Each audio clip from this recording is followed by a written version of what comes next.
Hey folks, Papa Boris here, playing some more Through the Ages, or rather reviewing my Through the Ages games from the 2025 Through the Ages World Championship. This is the final 3-player game to finish. This is the one missing Pepe, who is arguably the best, or if I'm the best, second best player in the group. And that means I was kind of nervous going into it, because Nasty Michael and Spillis Willis didn't play that great in some of the other games, so it was one of those things where, like, if I lost, or if it was a real struggle to win, I would need to gracefully lower my own opinion of myself and be humbled. But let's see how this one went. So Nasty Michael began with the Colossus. It was the only wonder or leader in the front row, so totally fine. I would do the same thing. I imagine a lot of people would. On my turn, it's a bit more interesting. So we have no wonders. No wonders showed up at all in the row, and only one leader in the first 2 sections. Do I take Ashoka? I decided not to. Ashoka is not bad. Arguably, Ashoka is quite good, but I just don't want to dick around with this if I don't absolutely have to. So what I decided to do instead is just take 2 free rocks and call it a day. Spillis Willis also does not fancy Ashoka, and he takes Sun Tzu, which I think is perfectly reasonable here. The extra military card draws are more useful the more leaders are in Age 1 who care about finding specific cards from the deck. And in this case, there are a few. Columbus wants to find colonies, Isabella also wants to find colonies to a lesser extent, but still, and Genghis Khan really wants to find a tactic that involves horses. So there are 3 out of the 7 leaders who care about finding specific cards. Cycling through the deck at a more rapid pace is therefore more useful. I personally would have taken Cleopatra. It may be a flaw in my play that I just like Cleopatra a little too much, but I really do like her, and I would have just taken her here. But Sun Tzu is completely reasonable if you prefer to be a bit more militaristic and expansionist. Now, Nasty Michael, he has a wonder, but no leader. Is he going to take Ashoka? He raises population, builds a mine, and no, he takes urban growth and rich land. Now here, I think you gotta just pony up the cash. All right. You gotta take out your checkbook and sign your name and write a 1 with a bunch of zeros after it. You gotta just do it. Either you take Ashoka and you take the urban growth, which, okay, will be used to build a lab next turn, or you just take Cleopatra. You want rocks? Take Cleopatra. And then get the rocks that way. The problem with this is rich land is very speculative. It's not guaranteed to happen in in Age 1. So this might just be a thrown away action, and even if it's not, it's just a single rock. I think you gotta go for the weird leader here who takes a bit of effort but could pay off, or just play Cleopatra next turn and then start raking in those extra rocks from her. So that's my opinion, but he decides to go for 1 rock and then 1 maybe rock, and it's back over to me, which means I'm delighted because I get to take Cleopatra for 1 action. It's pretty sick. So I take her, obviously I play her, and I also get a wonder for 1 action, Acropolis, awesome. And I decide here to build a lab, because as long as you're using Cleopatra's bonus every turn, it's kind of like having built your mine. And next turn, I can actually build the mine and build the first stage of this wonder. I pay 2 rocks for the mine, I have 1 rock left over, and the first stage of this wonder costs 2 rocks, so I can just barely get it done, even without any help from the events. Now, the one problem here, of course, is that if Nasty Michael plays an event and it's Development of Religion, I miss out on that. But I think it's worth it to get the Wonder and the Cleopatra and just play a normal turn. I don't get any events that I can play, but that's fine, because I don't want to play them anyway. I don't want to risk Development of Religion. Spillis von Willis plays Sun Tzu, and he's got a Wonder here. He actually went out of his way not to take Roman roads in our previous game, but either he wised up or just figured a wonder was better than nothing. So after doing the usual stuff, the mine, the population, he gets it under construction. Good for him. Solid turn, and we pass it on. Nasty Michael now is in a little bit of a tough spot. He's being punished for his insolence here by not taking a leader earlier when he had the chance. Now he's stuck between Homer and Boudica. Now, Boudica is good, but the problem with Boudica is she's arguably the worst in a 3-player game. In a 4-player game, you only have to be stronger... in a 4-player game, 2 people have to be stronger than you to shut off her good ability. In a 2-player game, you just have to be stronger than your opponent. But in a 3-player game, the way it's worded, if either one of your 2 opponents is stronger than you, then you get the worse of the 2 abilities. So you have to be stronger than 2 people in a 3-player game. You have to be stronger than everybody in order to get the good stuff. Now, I'm not saying that makes her not worth taking, but if there's ever a time I would put up with Homer's bullshit, this would be the time. However, Nasty Michael's like, no, I still don't want to put up with his BS. If nothing else, I want to get my damn civil action back when I replace my leader. So he takes Boudica, he plays her, and then he grabs rich land, which I really don't like because this is now getting very speculative with these rich lands, and he builds the first stage of the Wonder. Now, building the first stage of the Colossus is not as crazy as it looks here. You might be expecting me to be like, he should have built the lab and gotten science. The Colossus, what does it do? Strength, events. We're not even getting anywhere close to actually having the military events pop up. Strength does nothing. But it is worth noting that it actually does something in this case because he played Boudica. Since he has Boudica, if he can get this Colossus online and overtake Spillis Willis, he'll be getting a science, probably, every turn. So it's kind of like building a lab. So it's like you're giving up one science now to get a science in the future. The problem is that Boudica's thing is at the start of the action phase, so she's not going to give science next turn either. This is different from like building the Library of Alexandria instead of the lab, because that gives you science at the end of the turn that you build it, whereas this case, finishing the Colossus and overtaking Sun Tzu doesn't give you a science until the following turn.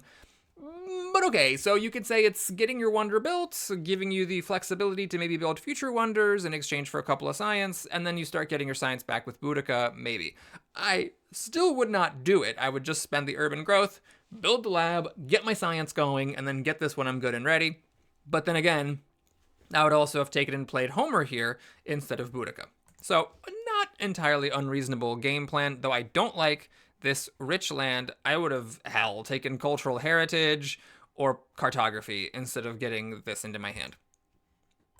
All right, so it's over to me.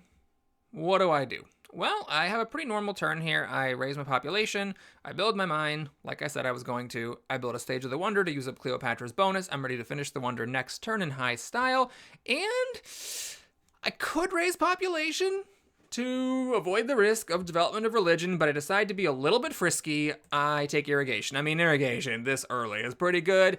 If I miss out on a happy face and some culture equal to, mid to large size wonder of age 3, so be it. I want that food. It is going to perhaps matter more than 16 culture by the end of the game. So I take it. And again, the risk is small. I'm okay with the negative outcome. I think it's worth it regardless. Like, even if I knew for sure that development of religion was here, I still probably would take the irrigation. Okay, my turn is over. It's time for Spillis Willis to see what he's got cooking in the bag. On his turn, he plays the first event of the game. We get a free warrior, which I miss out on, but also I don't care. I wouldn't have built it even if I had the opportunity to, because I don't actually have a worker to spare. Now, Spillis Willis does use this warrior, which means that he's not able to build a lab. And that could be like a calculated decision, but personally, even if that was done on purpose, I still think it's a mistake. I think that warrior is a trap here. I think it's better just to build your lab and call it a day. But Spillis Willis has other plans. He decides to start his Roman roads, and then for his last two actions, he grabs an engineering genius and an irrigation. This engineering genius I don't understand at all. The Roman roads now has only one rock stages left, and even the first stage was 2, so it's still not making full use of the Engineering Genius 3. This is actually going to get even more comical later in the game, as we shall see, but this Engineering Genius is a mistake. He had a very reasonable alternative thing to do, which is just spend this rock and build the next stage, which costs 1 rock. There's no reason to grab this. Basically, what Spillis Willis did is he just about threw an action away there for absolutely no reason. So, a bit of a weird line there. He passes the turn, and we're back over to Nasty Michael. Michael plays an event. It is development of civil life, so we all get a free action. He finishes the Colossus, so now next turn, Boudica can actually start giving him science. And what to do with his other actions? Well, he decides to go for the Forbidden City. On the one hand, this sort of makes sense because he doesn't have much to do with his actions. He can raise population for 1, but what to do with the other 2? But on the other hand, I really don't like this wonder. I would have just friggin' taken Swordsman or something instead of putting this under construction. Basically, Forbidden City, if we get the text box to move, is basically like a Hanging Gardens that costs 2 extra rocks and very slowly pays back the civil actions that you spent to build it. This is going to cost 6 actions to build. It's like almost the entire rest of, okay, that's a bit of an exaggeration, but I will exaggerate and say almost the entire rest of the game before you get back those extra civil actions. And also, ignoring discontent workers is a little bit worse than actually having happy faces in a few corner cases. So it's a little bit worse than hanging gardens for 2 extra rocks, 1 extra action. And of course, it's taking up a slot, so all future wonders cost an extra action to take, which further digs the debt hole that you're in for getting your civil action from the wonder to actually give you a net profit. I don't like this line. I think that, swordsman, or fine, if you want to take monarchy, go ahead, take monarchy, and then raise your population and call it a day. But he decides to go for the Forbidden City, so we're done. And it's over to me. I'm feeling a bit of heat here because I'm 3 behind, but luckily Acropolis has 1 clutch strength. So, excuse me. So I am last for events, but we've been not playing that many events here. I haven't been because I haven't drawn any. So it's going to be at least a little bit more time than usual before these events can start popping up. So I'm completely happy to be last, and I'm not worried about it at all. Since I have the Acropolis, and the Acropolis makes governments cheaper, it makes sense to grab the monarchy, and of course I'm going to take swordsman. Now what to do here? I could upgrade a farm and start making more food. I still don't have a worker here, or I could spend food and then miss out on 2 food effectively. I miss out on 1 because I didn't upgrade a farm, and I miss out on another because I expose an extra consumption. Here I decide to upgrade the farm, so I'm being very greedy. I'm just completely ignoring development of religion. I'm just taking the economical plays. Is the missing out on the 17 culture or whatever worth 2 extra food? That I don't think it is. So I think if I knew for sure that that was development of religion, I would not have made the play in this case. But I take the gamble, and we go over to Spillis Willis. He plays an event. We all get some food. Hooray. And on his turn, he gets going with these Roman roads. So he builds the next stage. He builds the stages after that. He finishes it for 3/4 of his turn. And then what does he do? Well, he decides, after playing this fighting band and going up to 4 strength, to raise his population, which means that he is leaving Eleanor on the table, and I do think she's a great leader. She actually does sort of combo with Sun Tzu, and I didn't talk about her as such, but she kind of does, because with her, you really want to play events, since that draws you cards, and since discarding cards gives you points, that's kind of how she generates culture, you really want to make sure that you have events to play. With Sun Tzu, since you're drawing more from the deck, you're more likely to collect, 2 events that you're happy putting into the deck so that you, at least for a time, are able to generate a stream of cards and culture with Eleanor. Now, maybe he thought raising his population was, paying down his civil action debt, and that was better than taking this leader, or maybe he just didn't want this leader. But, he could have done both if he hadn't taken this thing last turn. So Nasty Michael is up. Does he have an event to play? He does not. So the deck is stifled. We're like more than halfway done with Age 1, and we still aren't even through the Age A cards, which is fine by me because I'm just running headfirst into the risk of not having development of religion. Okay, he raises his population, finally builds a second lab. He grabs Warfare, which I don't like. It's not that I don't like this card, though I don't. I think it's reasonable to get a military action. Lord knows we've all lost games because Age 3 comes up and you're 1 military action short of being able to declare a war and build that crucial final unit to actually win the war, so it's fine, but it is inconsistent. If you're going to take monarchy when you make 2 science per turn, then you don't also take this, not necessarily necessary technology. It's a little bit luxurious. You don't also take that because there's no way in hell you're going to get both of them. So taking this only makes sense if you're like, oopsie, never mind about the monarchy, but spoiler alert, Nasty Michael was not never mind about monarchy. Or you just leave this on the table and accept that, monarchy is the bed you made, and so now you've got to lay in it. So I'm not a fan of that move. He doesn't really have much else to do. He is now at his hand limit because he decided to pile his hand full of rich, wet, rotting garbage. And at this point, he actually just raises population and moves on. So he also leaves Eleanor on the table and she slides off to my dismay. And Joan of Arc gets passed over as well. But there wasn't much else to do because his hand was full. And he's lucky he was able to spend the food to do that in the first place. And no, in case it's not clear, by the way, I don't mind him taking a card and filling up his hand, but taking a leader who can then leave the hand and provide some value so you can take, more cards in the future and while also just being a really good leader, I think that would have made way more sense in this warfare. All right, so it's over to me. I raise population. I grab alchemy. That is not an insignificant deal because I'm really struggling with corruption and there's these swordsmen here. So it is... Oh, sorry, what am I talking about? I already have swordsmen. Never mind! Everything's fine. Shh. So I take the alchemy, which is half my turn, and then in addition to that, I raise my population. And what the hell was the other thing that I did? Oh, yes, I raised my population. Okay, so I finally got the workers out of the tank. If these are development of religion, I'm finally safe. I did not use Cleopatra's power here. I didn't have the ability to research alchemy and upgrade. I could have spent my whole turn doing that, but then I would have been corrupt. It was critical to get those tokens back into the bank by raising population to avoid corruption, and so I passed the turn. All right, we got Sun Tzu is up. He plays an event. We have development of planning. Now, this one, let's take a quick look at it. Pretty good options here. You can get a free population increase, 2 rocks or 2 food, or 1 rock, 1 food, and 1 science. Now, of these, I think the development of settlement is the best because it is an action and 3 food, and that's just a lot. But Spillis Willis decides to actually take, well, he decides to take development of trade routes, and I think that's like the worst option here, unless you really need the science for something specific. Which, yes, he's only making 1 science per turn, but unless that 1 science does something for you, I don't think it's worth doing over 3 food and an action when you only have 4 actions to work with. But he decides to go for that science, rock, and food, and put the Silk Road under construction.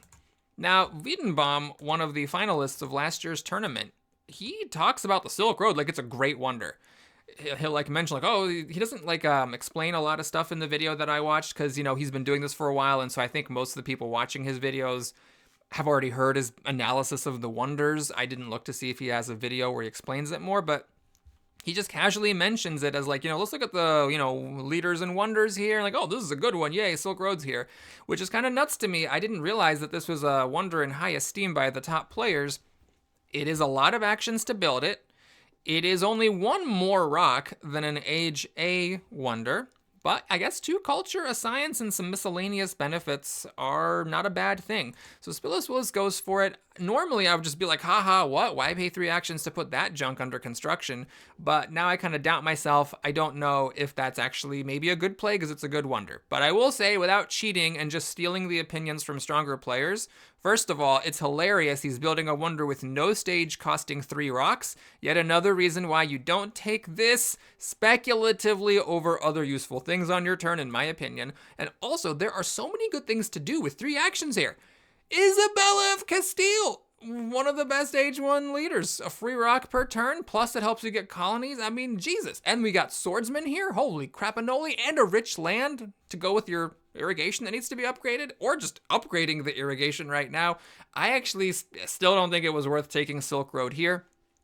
If I'm wrong in my general evaluation of this wonder's strength, then so be it. But for my money, personally, whatever that may be worth to you listeners, I don't think it's worth spending 3 actions to take Silk Road here. When you only have 4 actions, you don't have any benefits or any bonuses that would help you build this quicker, and there's like a first row here.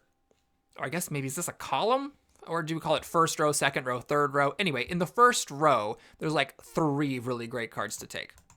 Anyway, he then builds a warrior, passes the turn, so now he's clear first, regardless of tie break, so maybe he's put some nasty stuff in there. Nasty Michael maybe put something nasty in there. We all get 2 free science, which is great for everybody. And what is he going to do? Well, he researches monarchy for 8 science. That's all of his science. And now he's got 4 actions to spend. What to do with these actions? Well, one logical thing is to build the first 2 stages of the wonder. That's great. What do you do next? Well, what I would do personally is take Isabella of Castile and Breakthrough, because you need rocks since you have no rocks, and you need science because you have no science. I'm a dumb man. I'm a simple, dumb cave beast of a human. I don't have thing, I take thing. That's just the way I like to live. But Nasty Michael says, nope, let's take knights. I mean, I know I probably undervalue knights. I know I probably do. This is not something I would ever do in a million years. I'm not saying I'm right and he's wrong. I'm just saying here's what I do. Isabella of Castile Breakthrough. Here's what he did. You decide. You decide who's right. He also builds a warrior, and he is ready to copy this fighting band, which is powered by Sun Tzu. Now, the extra warrior doesn't actually matter with the fighting band, but this does mean that he will be first on tie breaks on his next turn if Spillis Willis has not raised his strength. So maybe he's putting some nasty stuff in here that he wants to win. And also it makes it harder for me, of course, to beat him, tie breaks or otherwise. So he spends the rocks. He actually is not corrupt because of it. We're seeing this now after the production phase, so everything's fine on corruption. And then the turn is over. So on my turn, I'm like, holy crap, you guys let me have Cleopatra and you're letting me have Isabella? Well, don't twist my arm. So I take her, I play her, she gives a rock every turn. Same as Cleopatra, except that it is unconditional. So it's a really easy switch to make from those two particular leaders. And what to do next? Well, I think it's pretty logical here. You just research alchemy and you upgrade your lab. Now, for my last action, instead of upgrading the lab like I would have wanted to, I do unfortunately need to research the swordsman and make a swordsman. I could have just made a warrior instead of making a swordsman, and then that would have gotten me out of trouble. I would have been at 3, but the problem is if I do that, I still can't upgrade the lab. So because of my opponents pushing the strength, it does have an effect on my game, and I'm not able to upgrade my lab here. Now, there is Code of Laws, but I just don't think I was in a position to take it. I got labs to upgrade and warriors to build, plus I got Monarchy coming up, so maybe if I don't get this one, I can get the next one, or maybe I get neither one of them, but I actually upgrade my last warrior as well with my final rock, so we're all tied. Thank you, Acropolis. I am going to lose on tie breaks when Spillis Willis plays the next event, but if this continues, then at least some of the turns on tie breaks I won't be last, and I may even be first. So that's my turn. Spillis Willis is up. He plays an event. I hold my breath, and it's not a big deal. In fact, it's good. I get free science. More than anyone. Hooray. I get a little bit lucky there, spoiler alert, because there is some nasty stuff in here. So that's fine. I don't catch a bad break while being last on tie breaks. He raises population, grabs knights. So both of my opponents have taken knights for 2 actions, and I don't agree with either one of them. Look, if you want to spend all your science while you're making only 1 science per turn, take the freaking Code of Laws, man. You get an extra action, you need that right now, and the extra action you can use later to take revolutionary ideas from age 2 or breakthroughs from any age to get back the science that you spent. I mean, I feel like that's so much better. 1 more science for an extra action is so much better than these damn knights when you're not currently in any sort of grave existential threat. He then researches the knights and makes a knight. So he is now in clear first, regardless of tie breaks. Maybe there's some nasty stuff in here, and he wants to make sure he wins it. In which case, that does sort of make sense. But I still don't like the play. He's now in the top lead, though. He's putting some pressure on. His 4 strength is a big deal, and he passes the turn. So Nasty Michael's up. He plays an event. I'm last, and it's Reign of Terror. No! So Spillis Willis going up. Above 5 does mean that I get hit by this instead of him, so I got lucky last time, but I'm not lucky this time. I am going to lose a population. Now, it isn't the end of the world. If you look at my board, I do have an idle worker. I do have a bunch of food saved up. As long as rats doesn't happen, I'm going to be I'm going to be fine. Totally fine? Somewhat fine, sure. So now it's Nasty Michael's turn. He got to do that to me while he was beating me on tie breaks. Haha. What next? Well, he takes Code of Laws, the one that's here, so now he's the only one who's going to get it. But he is 1 science short of being able to research it. Maybe if he had built a lab earlier 5 turns ago instead of rushing the Colossus, he would have been able to. So anyway, he takes the Code of Laws. He researches his knights. And then he makes a move that, like, as an opponent, I'm happy to see. But on an emotional level, this hurts me down to the core. He takes Genghis Khan for 2 actions.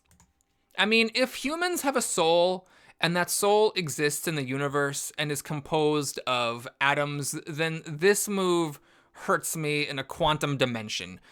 Why spend 2 actions to take Genghis Khan after spending 2 actions to take knights? You don't need knights! If you have Genghis Khan, why do... Okay, but anyway, in this case, I suppose Genghis Khan is going to be giving him 3 culture, because he's beating me, so you can think of it as just like a 3 culture grab. It's just psychologically, it hurts so much to see him again, paying so much for knights, science and action-wise, and then so much action-wise, again, for Genghis, just to have this leader that the whole point of the leader, in my view, is to not need knights. For his last action, after building a knight, he grabs rich land, which I, of course, disagree with. He already has 2 rich lands that he's never going to use. So taking another one doesn't make any sense. What I would do here is I would grab the drama, or pass and do nothing. Or actually take theology, maybe? It's really just like the last thing in the universe I would do is take the rich land. In this situation, he doesn't need happy faces because he's got the Forbidden City, but he'll need happy faces later. That's an argument for theology. The argument for drama is that in this game we do have Bach, who's really good with drama, and also Gaudi doesn't hate drama, and then Marlena's really good with drama. Ian Fleming, to a lesser extent, doesn't mind you investing in some libraries and or theaters. And of course we,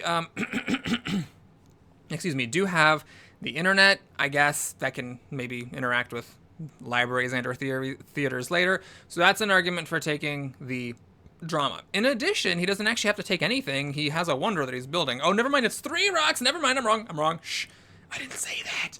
So anyway, extra action. I would either take theology, take drama, or take nothing and just end the turn with an extra action so I don't fill my hand. Any of those things to me would have been preferable over taking this rich land. So anyway, he does that though, and he passes the turn while being corrupt.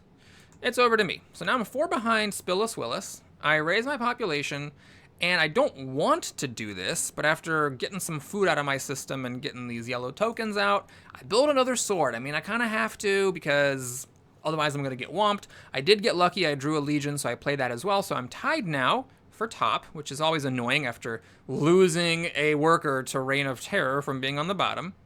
What to do with my final actions? Well, there's not a whole lot to do here, but what I should do is research monarchy, and then I still have 2 actions to spend, and I think I made the right choice. I take the drama and the printing press. Now, I chose the drama that was going away instead of the drama that was out here. Honestly, I'm not sure I have a really good reason for that. It's a difficult calculation to make, but I just arbitrarily, I suppose, chose the 2 that were going out to kind of slow the game down a little bit. Not sure if that's wise. There was no reason not to do monarchy. If you, wait to get an extra science discount from the Acropolis, that's just one of those things where a good action now is better than the best action later. I should have played the monarchy here. I was kind of stupid for not. It would have given me an extra card draw, which is actually relevant because I have only 1 card and could certainly stand to draw some more. But these, I think, are fine. The printing press, I might have to let it go, but Darwin likes the presses, Bach likes the dramas, Gaudi likes them both. And we already talked about the H3 leaders, so I feel like it's okay to take both of them as a kind of flyer, since I do have a plan for getting monarchy out of the hand, which will give me an extra civil action, which will make my civil action hand limit 5. So if I'm spending 2 of the slots keeping these sort of speculative technologies, it's okay. At least I'm not filling my hand with rich land! 60% of my hand is rich land, like Nasty Michael is. Now, to be fair, he is about to lose this one, but remember how I commented on it, how I didn't like it? Yeah, this is why. This sat in his hand. It actually did mess up with his turns a little bit by eating up his hand limit, and it was completely worthless. He ended up just dropping it in the end. Okay, enough blabber for me. Let's move on to Spillis von Willis. It's age 2. What's he gonna do? Well, he kicks off the age by playing an event, and it's just free stuff, so I heave a sigh of relief. I didn't miss out on anything great from losing the top spot to tie breaks. He then grabs alchemy, very reasonable, grabs urban growth to help make the alchemies, researches a lab, and upgrades a lab. Great turn by Spillis Willis. I think he handled the situation as well as anybody could have, and then we pass. At this moment, I think it's a good opportunity to pause for a second and just take a look at the situation going into age 2. So, Nasty Michael has the most culture generation if Genghis is online, though he does have to work for it a little bit to actually get him online. Otherwise, on culture, we're all kind of even. I'm doing the best on science, not just in terms of generation, but I have the most saved up. I'm also doing the best on rocks, and food-wise, I'm doing the best. So I like my position a lot. I'm a little bit behind on culture, but I think the age went very well for me. That said, Spillis Willis is doing okay on science, and he's got a rock stash, even though he doesn't have a solution for his rocks. He's in progress of fixing his food and in progress of fixing his science. So I think he's actually doing okay, and especially if he can get this wonder built, he's going to be in decent shape. Nasty Michael does have a happiness problem. He's going to fix it with his wonder, and then he doesn't have anything. He doesn't have any econ. Spillis Willis has alchemy and irrigation. Nasty Michael is in the weird position where he's last on strength while having no economy whatsoever. Now, that's a bit illusory because, of course, he's going to get a tactic out here in a moment, and then he'll be fine. But I think that he's in the worst position. Spillis is second, and I'm in the best for the time being. But it's anyone's game here. Like, it's not like I crush these opponents coming out of the gates. It is really, truly anybody's game at this point. All right, he grabs iron. It's a little bit late, but it is a way to use these rich lands. And then he also finishes his wonder. So having finished the wonder and grabbed the iron, what to do with the last two actions? Well, even though the Age A rich land got trashed, the Age 1 rich lands he took are still clogging his hand, and he's not able to use his two actions fully. He is one food short of being able to raise population, and he can only take one more card. So what one card does he take? It's a bit unfortunate for him that riflemen are here, because they cost 3 and he's only got 2 left. In fact, maybe he should have considered taking the rifleman, although it's worth noting that if he did that, instead of the iron, he would have had 1 action left and nothing great to do with it. Now, if it were me, I would again consider just passing here to not waste my final hand spot with something I don't like. Another option is you could take the bread and circus to fix your happy faces later, but I really don't like keeping it in my hand because it's not my top priority for my very, very, very limited science. So it's a tough position. I think he did the best that he could here. He decides to grab frugality, which is a bit speculative because he can't actually raise population yet. I'm not a huge fan of it, but it's also not a completely horrible idea. What I don't like is spending rich land to build a 4th mine. You're just asking for corruption issues, and you've got iron right here. You're about to research iron and upgrade both labs. Next turn, just pass. Just waste that last civil action and don't throw this here just to, generate an extra rock this turn. He gets the classic army, which he got off the Colossus, and now he does have the antiquated classic army thanks to Genghis. So pretty good use of Genghis there, despite having knights. And now he has an extra 4 strength, so he's in the top spot militarily. I'm in second on tie breaks. So at this point, if I had an event to play, I would play it, but I don't. What I do have is a happy face problem, and I know that my opponents are clowns who will shove any old garbage into the deck, so I take St. Peter's Basilica, which will be nice with drama to fix my happy face issues. I also realize, oh yes, I'm an idiot, and I finally play Monarchy like I should have done last turn, and then I grab the reserves. Now the reserves is a bit of a weird grab. You might say, Boris, hold on a minute. I do believe you're a moron. Why wouldn't you take the coal here? You need rocks? Why not take the coal? Hell, why not take the iron for that matter? Why are you taking these reserves? Well, I decided to be a little bit frisky here. I do have 9 rocks next turn, which will finish the St. Peter's Basilica because it costs 8. That leaves me with just 1 rock. And so I figure, well, if I tap the reserves, I can play them next turn. I have the option to make a lab. Or if I want, I could even research drama and make a theater and get these unhappy workers out of here in case the rebellion's in there. Is that valid? I'm very skeptical. I think just taking coal and playing it safe so I can fix my rocks would have been the smarter choice. Maybe what I didn't like about it is that I have to spend, if I have 9 rocks and I spend 8 to build the wonder, then I go 1 + 4 is 5, and I'm 1 rock short of being able to upgrade my coal. Still may have been the right call to take it, or just to settle for a late iron, which I, of course, could upgrade without any issues. So the turn passes, I hold my breath, I'm in last place, and it is vast territory. Now, I get a little lucky here with my defense cards. Crucially, the Age 2 defense card that I drew, I'm actually able to get this. Now, because I took reserves, I probably, instead of spending this thing to get a 2 colonization bonus, what I probably should have done is spent 3 rocks, right? Because 3 rocks with Isabella is 2 colonization, and that would have let me keep the defense card in my hand to ward off aggressions against Nasty Michael. Right now, I'm actually vulnerable because he's 6 strength ahead of me, and I got nothing in here. Even if I had another Age 2 defense card, this is only 5 strength. I actually blundered horribly here. There was absolutely no reason for me to spend that defense card instead of spending the rocks to win that colony. But at least I win the vast territory. This is an Age 1 colony, but it makes a huge difference. I mean, 3 extra yellow tokens is a lot, and that is going to help me enormously in the future. I didn't put that in there, I don't think. But anyway, Spillis Willis is up now. He grabs the coal. He ain't no dummy. He builds another temple because that's what Spillis Willis does. He then builds the first stage of the Silk Road using the engineering genius throwing a rock away. So now he's got part of the bonus. He's not getting the culture and science from this, but he is getting the thing about every time, or the first yellow card you play gets an extra 1, and then he passes the turn. All in all, a fine turn. The temple, of course, is a little bit weird. He probably should have upgraded a farm instead, but hey, you can't hold it against Spillis Von Willis for being Spillis Von Willis, can you now? All right, so Nasty Michael's up. I hold my breath, and he plays an event. So he didn't get an aggression or didn't decide to play it. It's Dark Ages. I do lose the most, but then again, I gained the most earlier from the science, so they just kind of balance out. And now what is he going to do? Well, he researches iron. He plays a rich land to upgrade a mine. He grabs Rifleman. And again, he's kind of running up against his hand limit, and he's out of science, and there's not much he can do. There's no reserves here to get food, so he can actually raise his population and cash out this frugality. No, this is warfare. This warfare is just sitting in his hand, causing problems. What do you do here? Well, he decides to grab the journalism and upgrade the last mine. I think that maybe I would have taken breakthrough.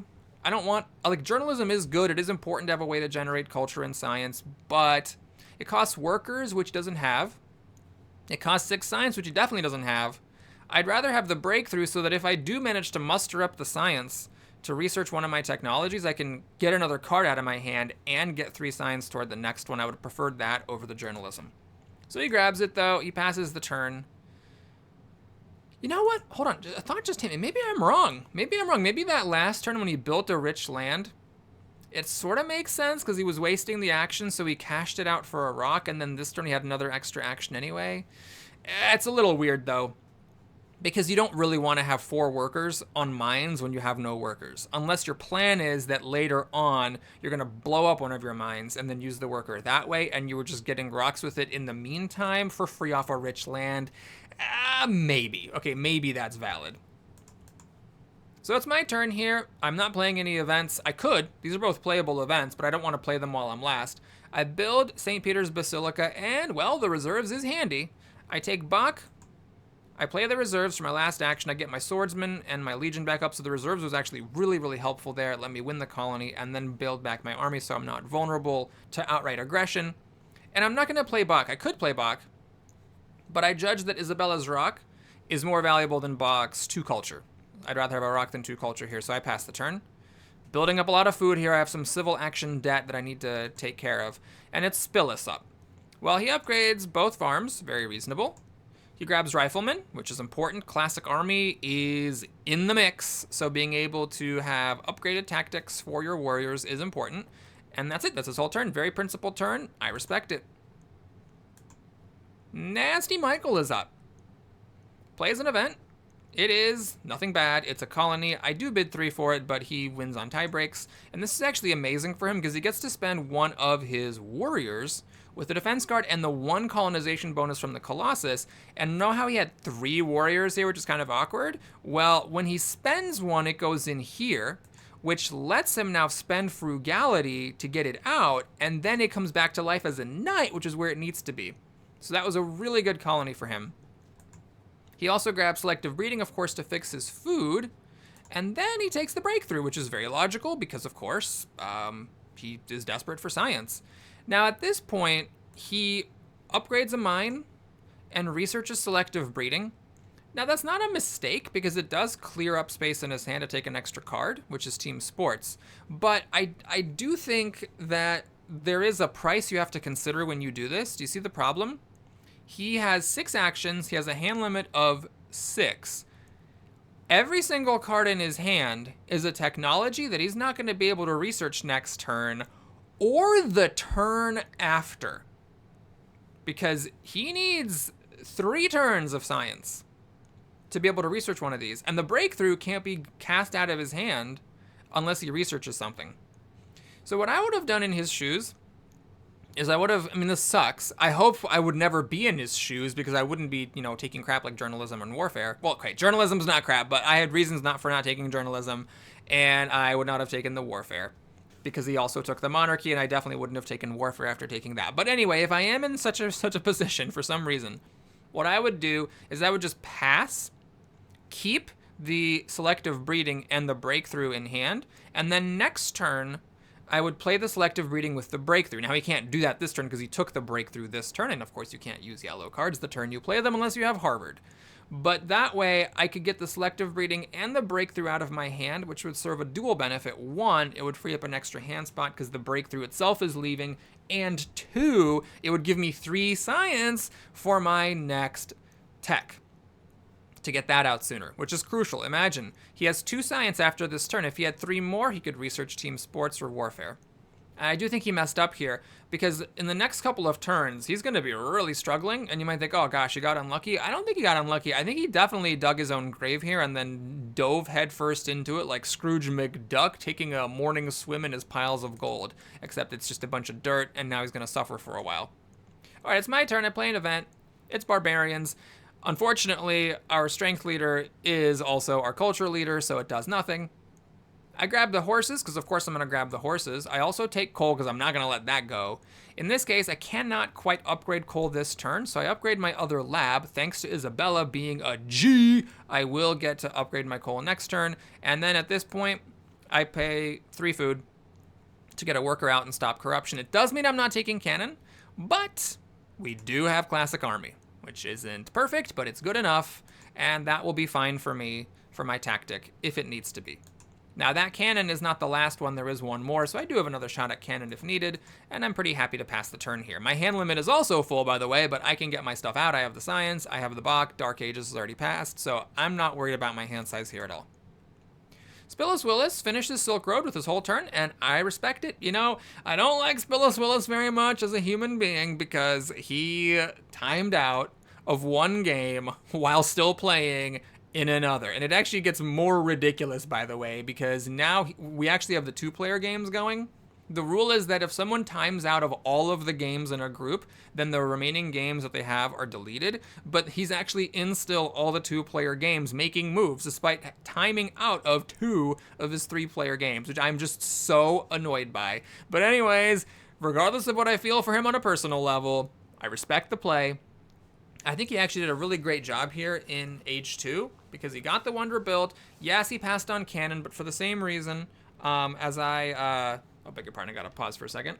Begging your pardons here. So for the same reason as me, he doesn't need the cannon. He has the rifles. He'll be able to use the classic army, so he doesn't need the cannon.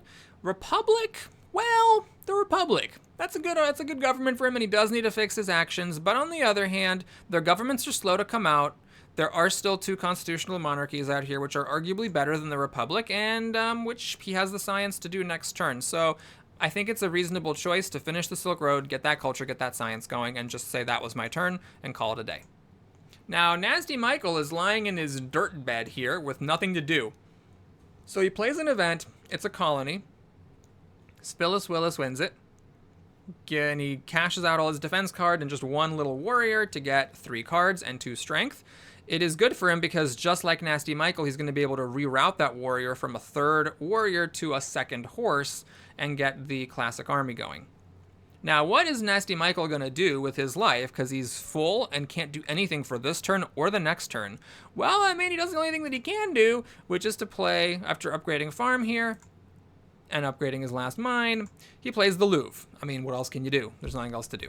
So he passes the turn because he cannot do anything. And he's going to have 1 more turn of that. Honestly, for that turn, he's getting off pretty easy, getting to use 5 of his 6 actions. So I researched the horses. I don't want to. I would rather do coal and upgrade the coal. But I'm feeling a little bit of heat here from my opponents. And in case there's really any nasty stuff in here, I do feel like it's important to try to bypass it. So I pause for a second. Instead of doing coal this turn, I'm going to do it next turn. I make a horse here. The 3 flat strength is relevant. And I cancel my draws for the turn by also equipping a tactic. I grab rich land because with 5 rocks, I can't upgrade coal. So I need this to be able to upgrade coal next turn. If this hadn't been here, I probably wouldn't have actually made this play. I would have been like, well, sucks to be me, but I got to get the coal going while I can. But since this was here, I decided to wait. I researched the coal just to get it out of my hand. This is important because I do need hand space now, and I grab the urban growth. Now at this point, again, I cannot take any more cards because I have a full hand, but I'm fine with it. I don't need anything else. I don't need the opera versus the drama. So for my last action after getting the phalanx, which it's important to note is a Sun Tzu buffed phalanx, so it's 4 strength instead of the usual 3. After that, I just raise population, which I could have done another time if I needed to burn more actions, and then I pass the turn. All right, Spitless Willis is up. He grabs Gouty, which is good for him, 2 culture, and some science discounts. He now takes the Conmon, which he can get for all of his science, perfectly good. He grabs a scientific method to fix his science some more in the future, very reasonable, and an efficient upgrade to, well, help get coal, for example, some point. Honestly, a perfectly solid turn here. Spitless Willis continues doing great here in Age 2. Nasty Michael plays an event, and it's arms industry. Boy, that feels good. It doesn't matter how many times I see this while preparing for this video. Boy, that's a good one. So I get 4 rocks and no one else gets anything. Hooray me. So he can't do anything this turn still. He builds a stage of the Louvre. The Louvre taunts him. The next stage would cost 5, and he just can't quite do that. He raises his population. He can upgrade a farm. In this case, he doesn't actually upgrade. He decides to build a 3rd lab. Also fine. It's fine. It's an extra science. He does need some science. It's reasonable. And then he spends 3 out of his 6 actions doing nothing because he literally, and I mean literally, could not do a thing. All right, so it's me. I play an event as the strength leader, and it's National Pride, which sucks because that does not help the strength leader. It helps Nasty Michael. So what do I do with my turn? Well, it's time to play Bach. The age won't necessarily end, but it's time. I play drama, I upgrade coal with a rich land, and then I use urban growth to make a drama that is worth 3 points, 2 by itself, an extra with Bach, and it fixes my happy faces for the coming purge of Age 3. Besides this, I build another cavalry so I can use the classic army, and I grab an efficient upgrade to help get my other coal.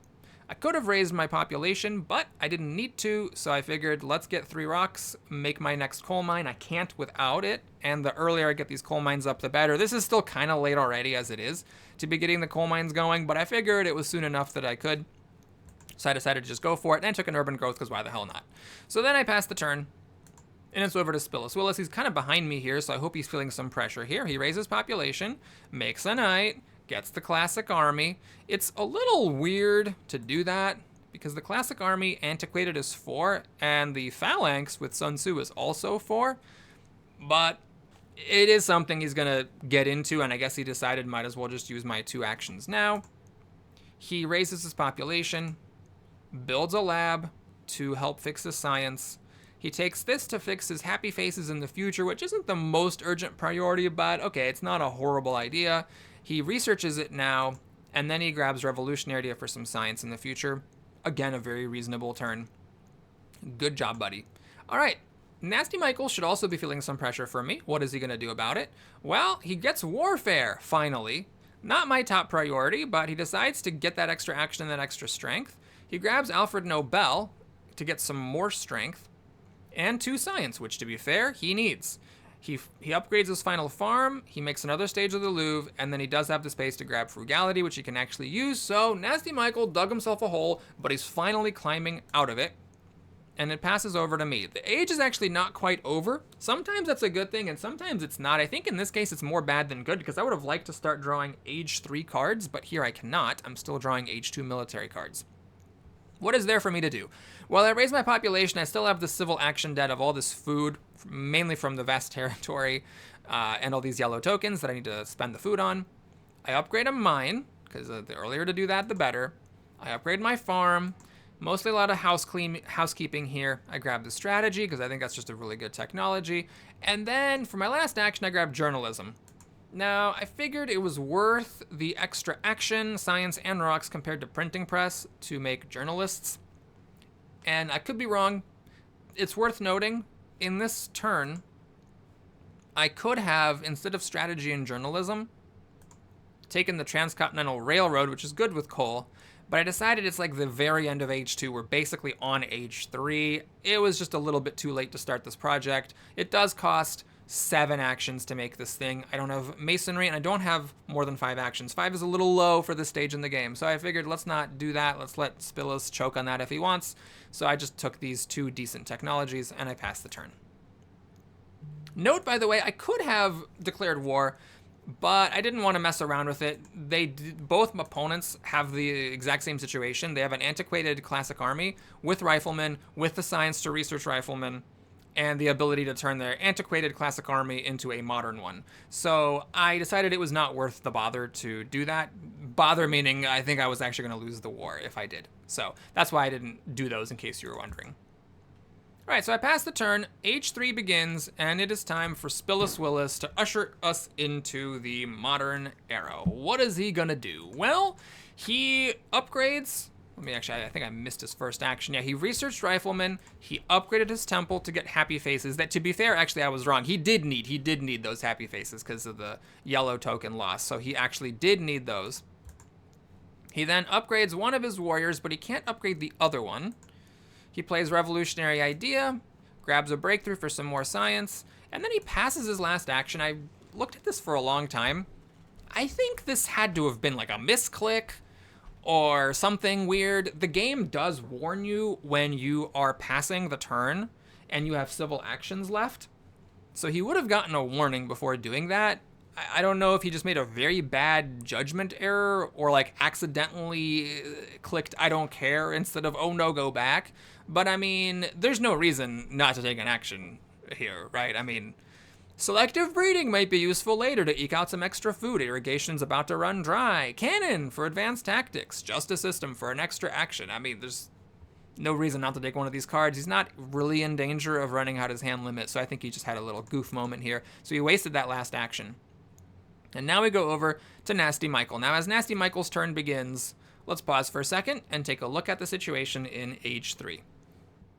Okay, so as H3 starts, I do think that I'm in the lead, which seems pretty self-evident. I have the most strength, I'm close to the most culture. I have better potential to generate culture than Spillis Willis because I do have dramas ready to go, food ready to go, and Bach all ready to go to generate more culture.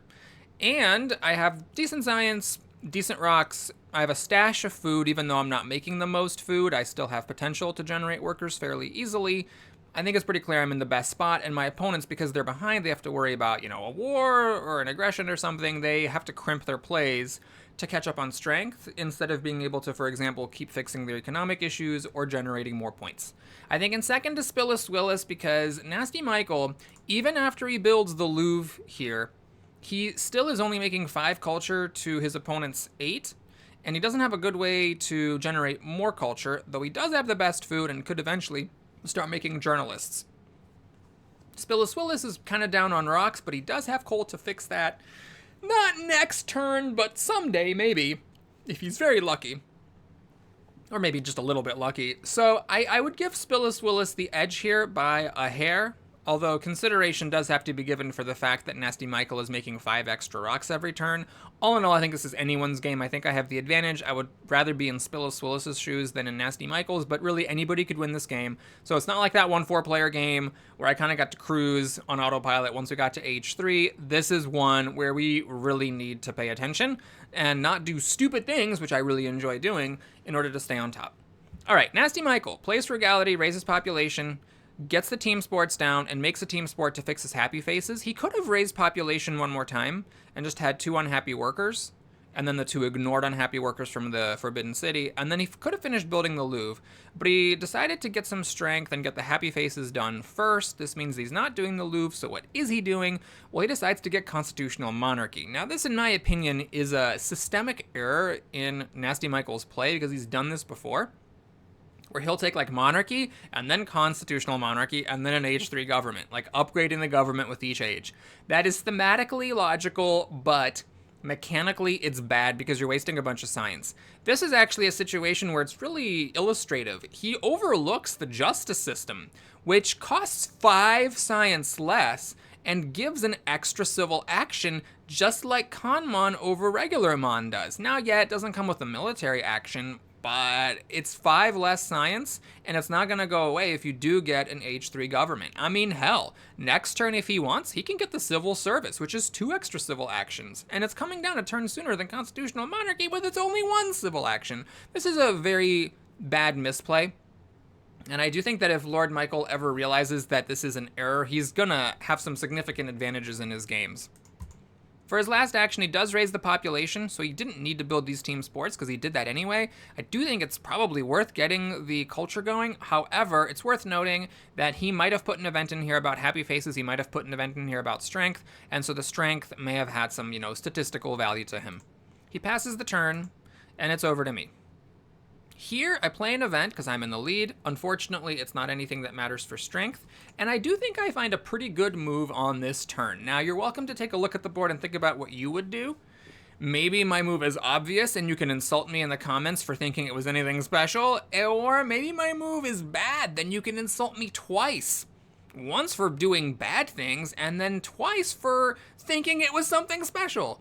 But what I think the best move here is Nelson Mandela.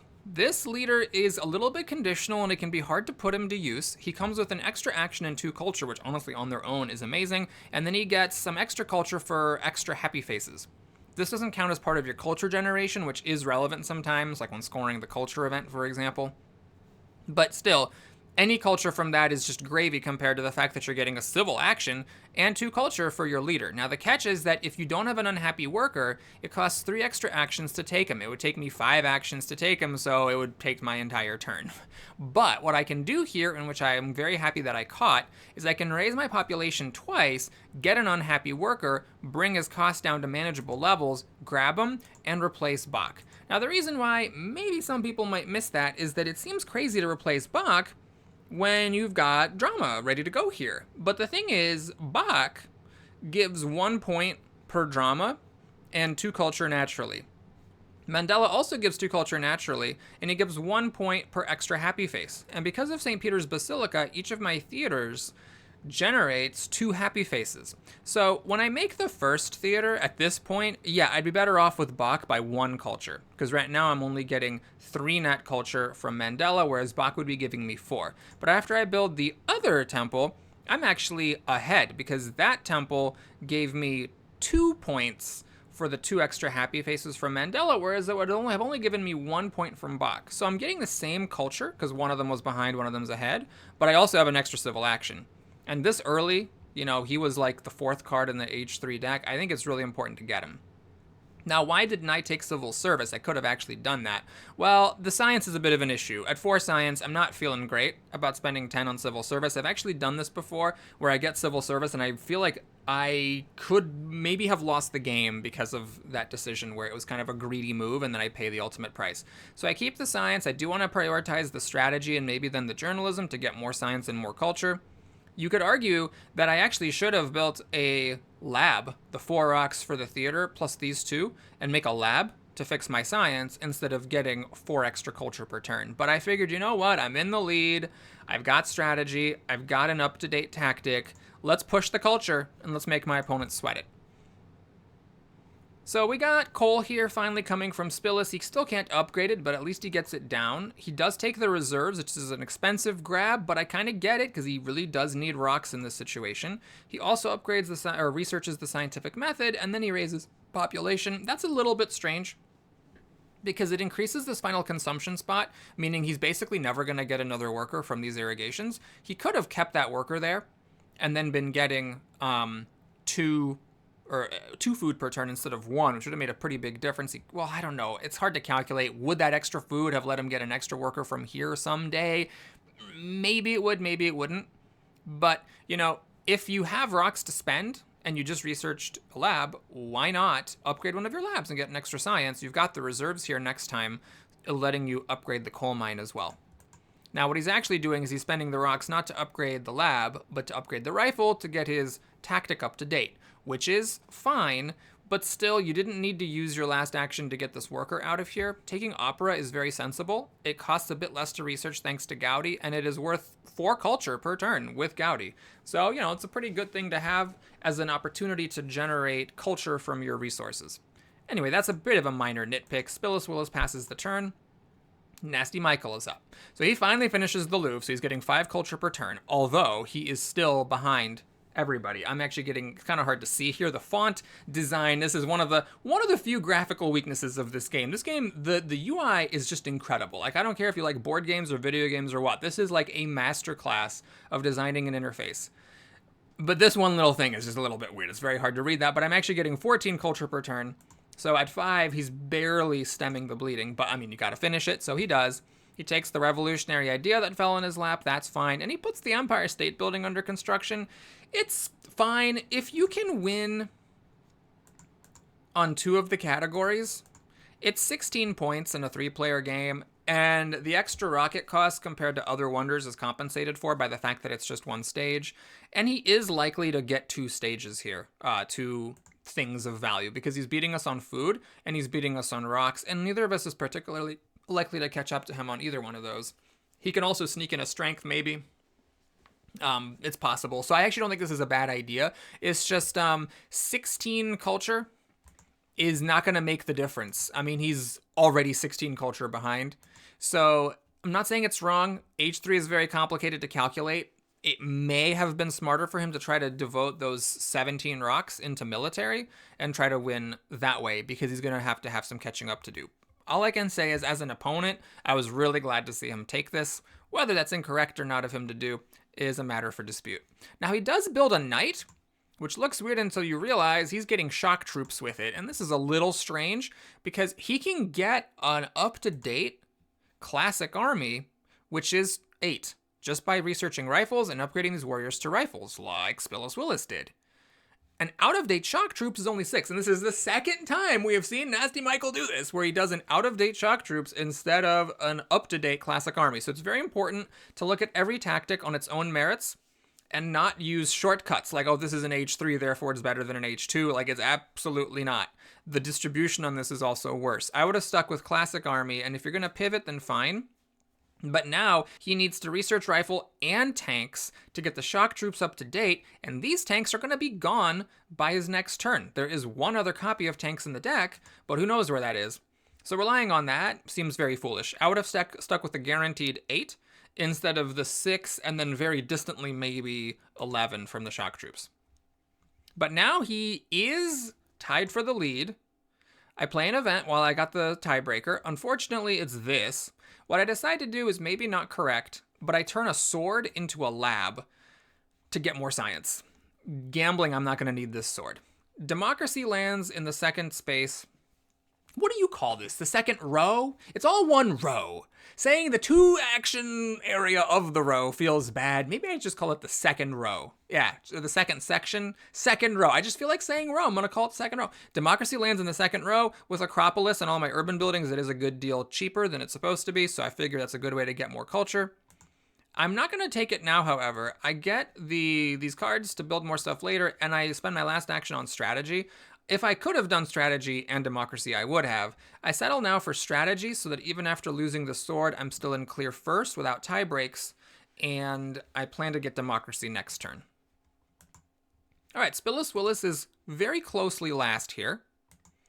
He plays the reserves, and then after getting the 5 rocks, Compliments of Silk Road, he finally gets his coal upgraded. So it's a little late, but, better late than never. He grabs military buildup because he is last, and this could be very helpful. And I thought he would take tanks because that would let him just generate raw strength from the tanks. But he doesn't do that. He grabs the urban... Oh, he does take the tanks. Good on you, Spillis Willis. It's what I thought you should do, and you did it. Woo! So he does take the tanks, and, raw strength is not to be taken for granted. We always tend to focus, or at least I tend to focus on tactics and doubling them with airplanes. But going from 2 strength knights to 5 strength tanks, that's just like 6 flat strength. And he gets it, minus the military action cost and the science cost, of course, for free with the military buildup. Now, something to note here is that it is worth considering mechanized agriculture, possibly in place of urban growth. I'm not sure what the actual point of urban growth is. He doesn't need it for anything yet. I would have grabbed this because having the option at least to research it and massively increase my food production could give me workers that are very relevant if wars break out and I need workers to make units, or hell, if I've come up with some way of generating culture with urban buildings, which I don't currently have, but if I do, then I'll want those workers. So I don't think I would have taken that over tanks, but I think I would have taken it over a 2-action, yes, 2-action urban growth. But he goes for that, and then he passes the turn. A couple of reserves land in Nasty Michael's lap, which is really good for him. So what he does here, he has no event, he gets the journalism, he makes a worker, he builds a journalist, so he's getting some more culture, getting some more science, all that's good stuff. And then he just grabs both reserves, which is completely reasonable. He then doesn't really have much to do with his last action, so might as well get the revolutionary idea out of the hand. Perfectly reasonable turn. He doesn't need the mechanized agriculture. It is an improvement over selective breeding, and he's got the science for it, but he doesn't need it, so I don't hate the revolutionary idea play, and he passes the turn. Now in my turn, I play an event while I'm in the lead, and it's this. So do you take this? Do you take 5 actions worth of stuff from the card row in exchange for not being able to play an event next turn? Well, I'm not planning on doing any wars. My events aren't amazing. I think this is colonies, or is it competition? I wish that you could see the things in the replay. But anyways, I decided to go for it. I'm just not going to play whatever the hell that event is. Is it colonies? Where are you, colonies? Yeah, that thing is in the picture. So it's impact of colonies, which is not like bad. I think we each have like 1. Yeah, we each have 1, so it's just a wash. It's just 3 points and pushing the event deck along. What I get for the international agreement, though, is 5 pretty good actions. The reserves is obviously great. Space flight, yep, I'll make use of it. And then the rockets, I might not need them, but, it deprives someone else of the rockets. And the other advantage is that when you are the leader on culture, which, granted, is a little bit unlikely to be the leader on culture and to also be getting the international event, because that means you're also the leader on strength. But when you are in that situation, the row refills immediately, which speeds the game along. 3 extra cards came out than would have otherwise, and that's what you want. You want the game to end as soon as possible so that you can just ride your culture lead to the end before anyone else can muster up a war against you. All right, so that happens. I play democracy. I am now just drowning in culture, which is amazing. I get my revolutionary idea here. I build a journalism, and it's a little bit greedy, but I spend 13 rocks and an urban growth and 2 workers to make 2 journalists with all my rocks. It's greedy. It's very greedy, but I thought I could do it. I just thought, looking at my opponents, there's no way these guys are going to get like 2 armies going with an airplanes. They don't have the rocks. They have the science. He's got the rocks, but he doesn't have the military techs at the moment. He doesn't have military actions either. And I thought, if an airplane comes out, I can just take it, research it, build one. I got a reserves here. I'll get a patriotism to beef up my shadow army a little bit. I'm good. Now, the one mistake I think I make here is I take multimedia, which I end up not using. And, I already have journalism, so it's an extremely minor difference. I think it was worth it to take tanks. Instead of taking a very speculative gray card, let's take the tanks. I might want that extra 4 strength from bumping up the horses into tanks. And also, it doesn't stop Spillis Willis. That may have been my thinking. Spillis Willis already has tanks, so these tanks are going to slide off by themselves. But I got so caught up thinking about, the tanks aren't going to get into Nasty Michael's grubby hands, that I forgot that maybe they would be more beneficial to me than to multimedia. In any case, it probably wasn't going to matter either way. So I take this, and note that now Nasty Michael's not going to get tanks, which means he literally is never going to have an up-to-date shock troops, which means he should have stuck with classic army, because that he can make modernized right now if he wants. My turn ends. I'm feeling great about this. It's looking better and better with every turn. Spillis Willis grabs Pro Sports, researches it, and makes one. It's a little strange because he already has a happy fixer with the temple, but I guess his plan was to get Pierre de Coubertin, or as my friend Dan calls him, Pierre d'Olympique. He doesn't play him yet because he makes the same culture as Gaudi. But you could have considered doing it to get the Olympics going sooner. However, it doesn't really matter when you do the Olympics. And if you ever research any gray technology, you're missing out on the science bonus from Gaudi. So I totally am fine with him just keeping him in his hand, grabbing revolutionary idea, and then calling it a day. All right, so Nasty Michael's up. plays an event. It's this. So the fact that I'm behind Spillis doesn't matter, but the fact that Nasty Michael is 1 strength behind me does matter, because he loses developed territory. That's the yellow token and the blue token, which is a hard hit for him. If I had 1 strength less or he had 1 strength more, I would have lost my vast territory. That would have been bad.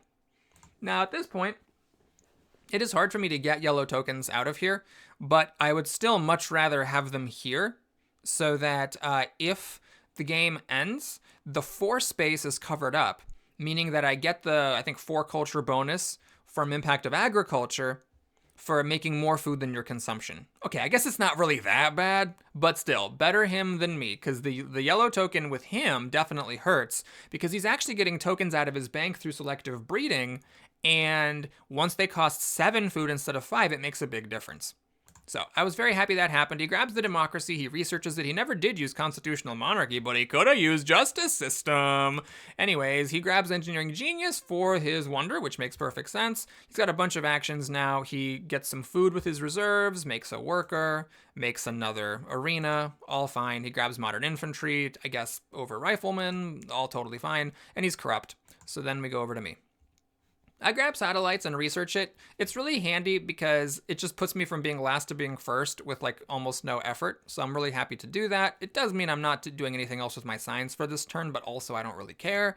I grab engineering because I think there was like an impact of variety or an impact of progress that I put in either now or I was planning to do it later if I got it or just playing around it. I'm not sure. I do think I put it in there already. So it's worth 2 points because it's an extra bit of variety. I grab the Air Forces. I don't want to dick around. They're both on the board. If I let it go, Spillis could take 1 for 2, and then Nasty Michael could take 1 for 2. They're not hurting for actions to do that, and we'd all like an airplane. So I just want to do this. I feel like at this point I could be wrong, but it's just basically shutting out the possibility of either of my opponents getting any kind of progress on me with a war. I play reserves for rocks. I grab military theory for the hell of it, and then I pass the turn. The rocks, by the way, if you're wondering why not food, is because I do need to build this space flight. So I need to make sure I've got enough rocks to accomplish that with. All right, so now we play Pierre d'Olympique before Gaudi falls off in Age 4. He plays the military buildup, which is weird. He is ahead of Nasty Michael, so he doesn't get 2 5 rock bonuses. He just gets 1, but then he gets +1, which is 6. So it's still pretty good. And it still lets him convert a... He builds an arena for an extra strength, more happy faces than a temple, and 2 culture from Pierre. He grabs efficient upgrade, and then what is he doing? Oh, he's upgrading the tanks to he's upgrading knights to tanks. Each one of those upgrades costs 4 rocks, so he does have to pay 2 of his own rocks, which means if he had been 1 less to start with, he would have had that fully covered. Instead, he had to pay 2 rocks, which is a big deal when you only have 5 rocks to spend, but still, the 6 rocks were very helpful. And now he's in the lead on strength, but he's obviously not going to do a war or anything like that. He didn't get the airplanes. Even if he had, he didn't have the science for it, so we're just all completely safe. I've got a fistful of defense cards here, so there's no chance of aggression, so this is completely immaterial. In fact, I know what the last event is. I put it in there. It was Iconoclasm, which would have been great to get rid of Gaudi and Thing when I got my Age 2 leader replaced right at the beginning of Age 3, but now the joke's on me. We were so slow to play events in here, and this happened to be on the bottom, that now Age 4 is going to hit, and Mandela's going to fly away. Now, if Nasty Michael had played an event here, that wouldn't have happened. Oh, no, what I'm talking about. This is a vast territory. I'm sorry. Vast territory happens. The Iconoclasm is now over in this stack. Spillis Willis wins a colony. There's the Iconoclasm. So we have this weird stack with a single Age 2 card, and this is mine. It's my Iconoclasm that I put in, and it's going to happen after we go to Age 4, which is super sad. So Nasty Michael grabs the Air Forces. He researches them. He gets some food, makes a worker. He builds them. So he's got these antiquated shock troops, which I guess are better than the antiquated classic army, because he never did get around to researching the riflemen. He grabs Gandhi, which is kind of funny. He grabs efficient upgrade for something. I don't know what. And then just takes some cards and passes the turn. His turn's not particularly relevant here. The important thing is he has 12 rocks plus 5 from Engineering Genius is exactly 17 to build his wonder next turn, which is currently 3. He's actually winning on 3 categories: strength and food and rocks. So now I go, and what I do here is I have 2 good events to play, but the problem is the impact of colonies is basically a wash, And by playing it and triggering Iconoclasm, I lose Mandela, which means not only do I lose an extra action here, and for the next turn, but I lose 5 culture this turn. 2 normally, 2 for the extra happy faces I have, and then a 5th for the extra happy face I'm about to get. So I actually don't play an event because it's better to keep Mandela for an extra turn than it is to get whatever event I have in here. Like, it's age 4, I'm not drawing any more cards. I'm obviously not going to play this Occupy. The only really good one I have is Impact of Strength. This is Impact of Colonies, which is a wash. So all I need to do is play Impact of Strength next time. It's the only thing I've got. I'm not going to get anything else. Iconoclasm killing age 3 leaders in age 4 always feels so weird to me, but that's the rules, so I do nothing. I research engineering so I can build spaceflight in 1 swift move next turn. I grab patriotism. The reason for this is that I want to raise population and pay 3 rocks to make a temple. The temple is worth 2 culture this turn, 1 for itself, 1 for the extra happy face. It's also worth 2 culture at the end for the impact of variety that I put into the deck. But notice that I am at 12 plus 6, which is 18 rocks. And you might be like, well, hold on a minute, Boris, that's fine. 18 rocks is a great number of rocks. Spaceflight only costs 16. That's true.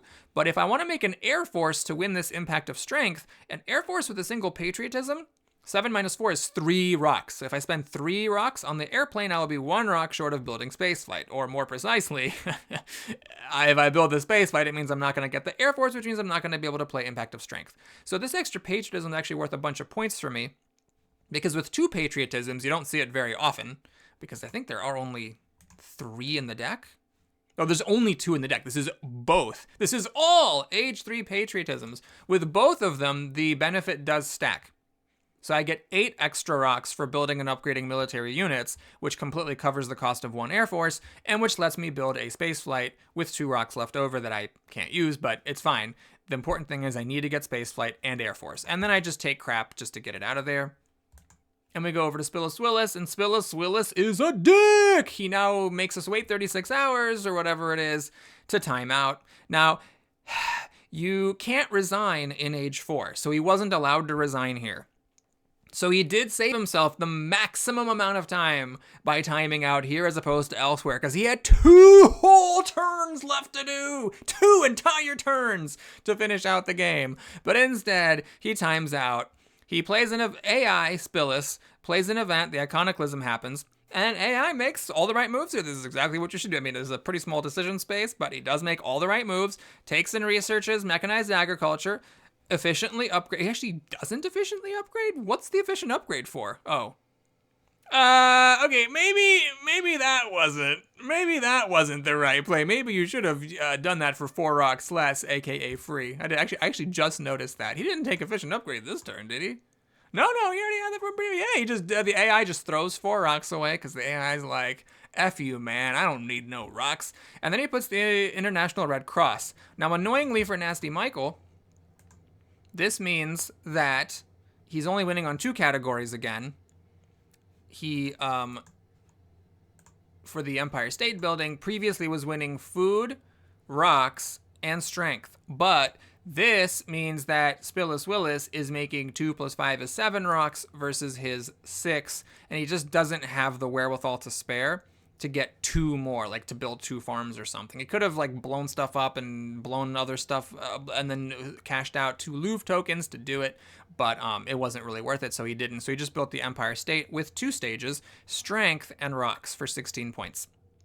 And that's important actually for the AI to have done this because you can see it's pretty close here. Nasty Michael is now definitely ahead. Maybe I was wrong thinking that he was in worst shape coming into age 3 because it seems like just kind of everybody cruising along, he ended up getting ahead of Spillis Willis. But Spillis Willis ain't going to catch up to me, and neither is Nasty Michael, so they got to fight with each other for second, and that's a pretty good way to do it, to get the Red Cross, get a bunch of points, and also halt the food gains of 8 points.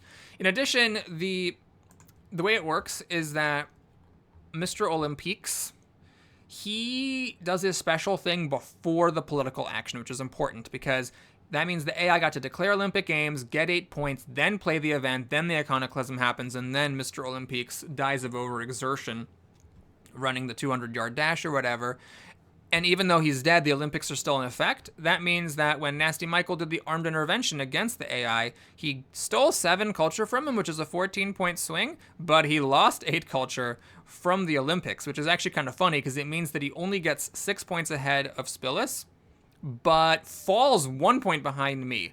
Anyway, all this is totally irrelevant because in the tournament, even if you lose to the AI is considered to come in last. No matter what the actual standings are, only humans are compared. So at this point, Nasty Michael is guaranteed to get 2 points for this game, and I'm guaranteed to get 5. But anyways, he builds a stage of the Wonder. He puts out Gandhi for 2 culture. He builds the Empire State Building for 16 points, rocks, and strength. And now there's nothing to do except take some cards. He actually does get to research the pro sports here, and with the efficient upgrade, he efficiently upgrades one. And the last action, nothing to do.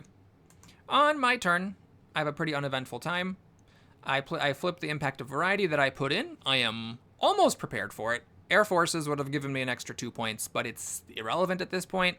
So I research the Air Force. I play both patriotisms. I blow up a lab, which I don't think actually matters here. I make my free airplane to get the impact of strength that I just put in there. And then, of course, I build the space flight.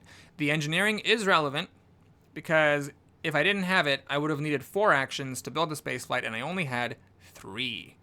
Now, masonry would have done just as good as would architecture, but in this case, I have 2 extra actions left over, and I pass the turn.